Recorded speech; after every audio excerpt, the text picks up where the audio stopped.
Welcome to African Tales by Oge.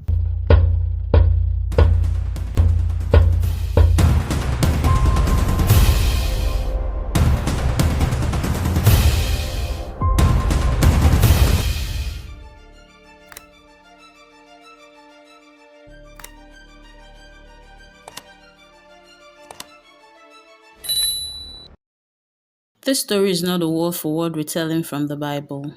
The language and style used are creative choices meant to make the message more relatable, especially for younger audience.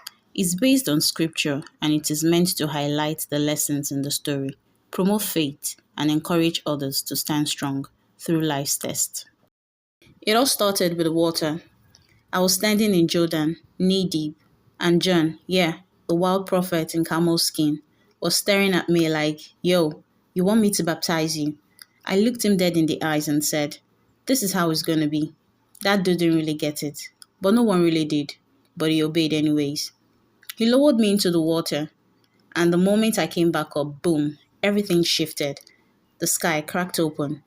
The Spirit of God descended like a dove and rested on me and a voice, louder, clear, eternal, saying, this is my son. I'm proud of him. You think that was the start of the tour, right? Lights, clouds, miracle. No. Straight after that, the spirit was like, yo, let's go. There's a time. I didn't argue. I knew something was coming. But nothing could have ever prepared me for what was waiting in that wilderness. 40 days, no food, no water, no noise, except for the sound of the wild animals and wind. 10 days, I was dizzy. Day 20, my skin was burnt and peeling. By day 40, I wasn't just hungry, I was hollowed, weak, shaking. And that was when he showed up. Satan, not red horns, no fire, just calm. Calm voice. I studied every crack in my soul. He looked at me like we were old friends and said, you're hungry, huh? If you're really the Son of God, turn these stones into bread. And yo, that was the way he said it. That hit deep. My body wanted to listen. My stomach was screaming. Just one bite, I thought. But I looked at him and said, man doesn't have to live on bread alone. We feed off of every word from God. He sminked like, okay, you've got memories. Cute. Then snap. We are standing on the highest point of the temple. Below us, people, movement, life. He leans in and says, jump. Angels won't let you fall, right? Show them who you are. Prove it. I stared down, my heart beat louder than the crowd below me. I took a deep breath and I said to him, don't test God. I don't need to prove what already is true. He didn't like that one. His smile dropped. Next thing I know, we're standing on the mountain. Everything, the whole world, stretched out in front of me. Kingdoms, gold, power, influence, fame. And then came the final offer.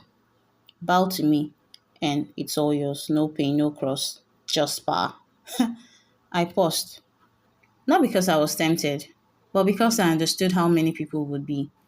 I looked him straight in the face and said, get behind me, Satan. I worship only one, and it's not you. Silence. Then he vanished. No exit, no fire. Gone. Just gone. And I dropped to my knees. A moment later, angels pulled me up like divine medics. They didn't speak, they just fed me, gave me water, tended to my body.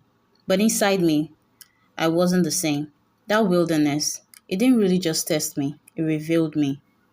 Fast forward a few days, I'm at a wedding in Cana. Joy everywhere, music, dancing, vibes. But then, panic. The wine ran out. Back then, that wasn't just a party foul. It was shame, embarrassment. People will talk. My mother gave me that look. They've got no wine, she said.